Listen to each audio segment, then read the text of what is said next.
Hai guys, balik lagi sama Enkun di sini. Versi botak bisa merapat karena di video kali ini kita akan membahas cerita sampingan One Punch Man. Ini adalah cerita tambahan yang dibuat oleh Yusuke Murata dan diselipkan di beberapa chapter manga si botak. Meski ini cuma cerita tambahan aja, tapi alur ceritanya dibuat nyambung juga guys sama manga seriesnya. Lebih tepatnya, kita akan mereview manga One Punch Man Extra 5 chapter 29,5 yang bersumber dari forum Reddit atau website Chubarimoe. Buat kalian yang berharap cerita ini diangkat jadi anime, sepertinya impian itu harus dikubur dalam-dalam. Kecuali kalau Yusuke Murata bikin project baru sama mangaka One. Dan buat kamu yang ngikutin anime sama manga seriesnya, Enkun sarankan mending tetap nonton video ini aja sampai habis. Hitung-hitung jadi hiburan sesaat, sambil nunggu manga chapter terbarunya rilis. Nah, di Extra 5 chapter 29,5 ini, Saitama melakukan aktivitasnya seperti biasa. Namun tiba-tiba muncul beberapa kriminal dan akhirnya membuatnya terseret ke dalam suatu masalah. Penasaran? Oke, langsung saja kita bahas. Let's go!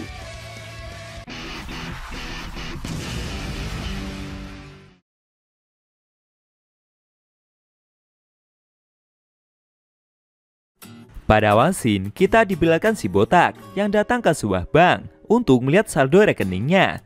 Pihak customer service memberitahu jika saldo milik Tuan Saitama sebesar 20 yen, atau kalau dirupiahkan sekitar 2 ribuan perak aja guys.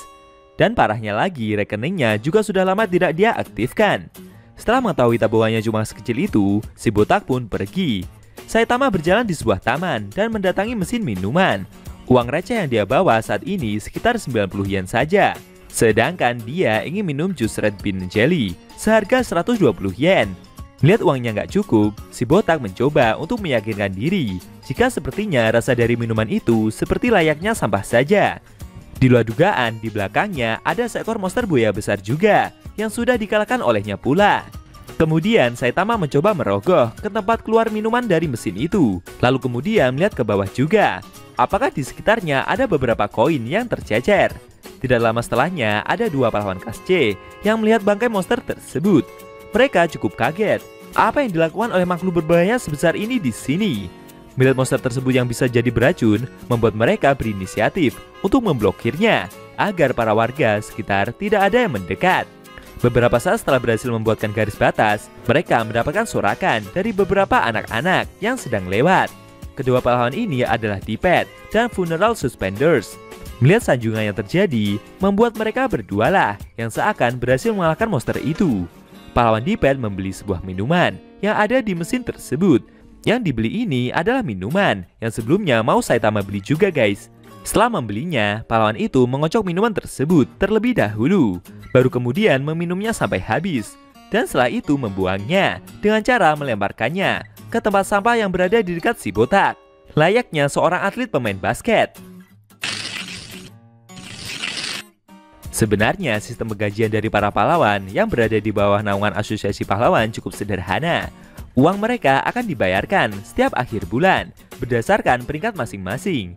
Peringkat pahlawan didasarkan pada poin yang diperoleh dari aksi yang para pahlawan lakukan. Kriteria pemberian poin bersifat rahasia dan hanya para dewan petinggi asosiasi saja yang mengetahuinya. Untuk laporan keterangan dari saksi mata juga dipertimbangkan. Dan untuk hasilnya sendiri tidak selalu tercermin oleh peringkat yang ada.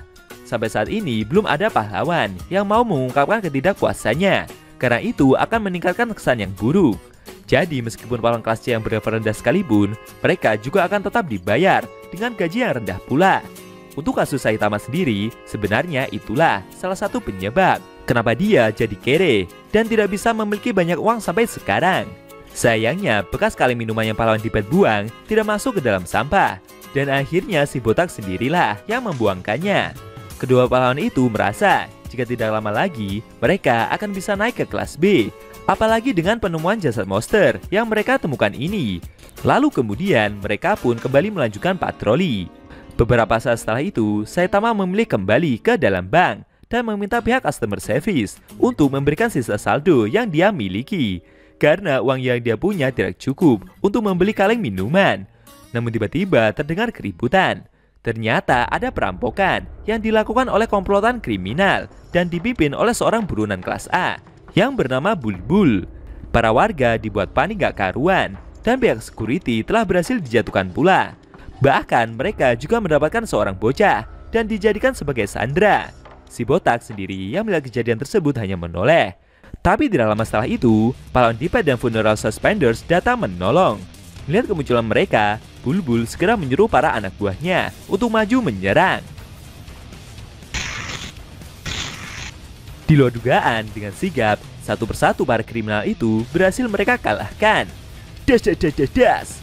Bahkan dengan kerjasama yang mereka buat, membuat para penjahat itu sampai dibuat tersudut. Para warga yang melihat aksi tersebut merasa kagum. Mereka mulai merasa yakin jika situasi akan dapat dikondisikan. Namun tiba-tiba, duak! Kriminal Bulbul menabrak kedua pahlawan itu dan membuat mereka sampai tidak sadarkan diri. Kemudian setelah menjarah banyak uang di bank tersebut, dia mengajak para anak buahnya untuk segera pergi. Para kriminal itu menaiki sebuah mobil jeep besar dan bergegas keluar dari area perkotaan.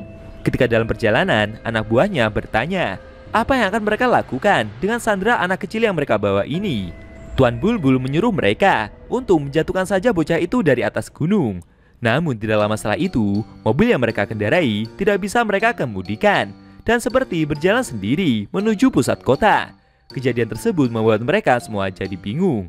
Mobil terus berjalan dengan begitu cepat melewati kerumunan warga kota. Ternyata Saitama lah yang menggendong mobil tersebut. Para warga yang melihat kejadian itu pada bingung. Apa yang sebenarnya sedang terjadi? Apakah sedang ada syuting film atau semacamnya? Tidak lama setelah itu, si botak menjatuhkan mobil besar tersebut di taman kota yang sebelumnya dia datangi. Para kriminal itu pun segera keluar. Tuan Bulbul begitu emosi.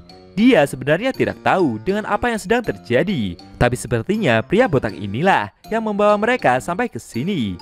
Dengan tatapan sinisnya itu, Saitama berkomentar jika saldo tabungannya juga berada bersama uang yang mereka rampok, sehingga membuatnya tidak bisa untuk membiarkan mereka membawa uang-uang tersebut begitu saja. Sontak saja Tuan Bulbul segera maju untuk menyerang si botak. Namun dengan mudahnya, Saitama berhasil mengalahkan mereka semua. Tapi lucunya, setelah melihat uang yang dirampok sebanyak itu, membuat si botak malah berkeringat ketakutan.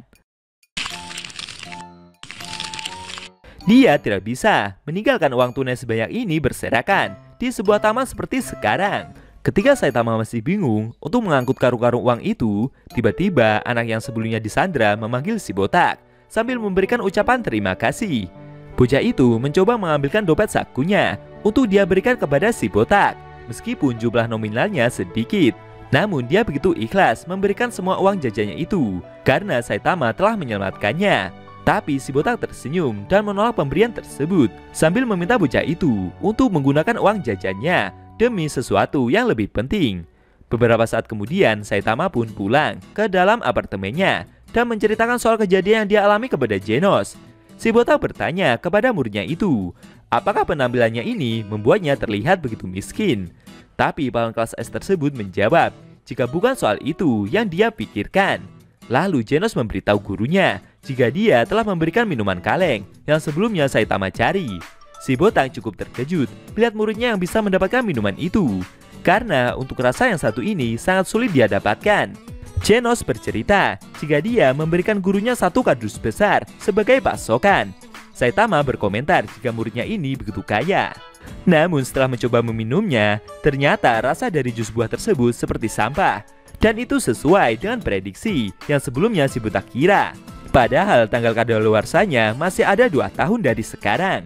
Dan akhirnya cerita Extra 5 One Punch Man chapter 29,5 telah usai.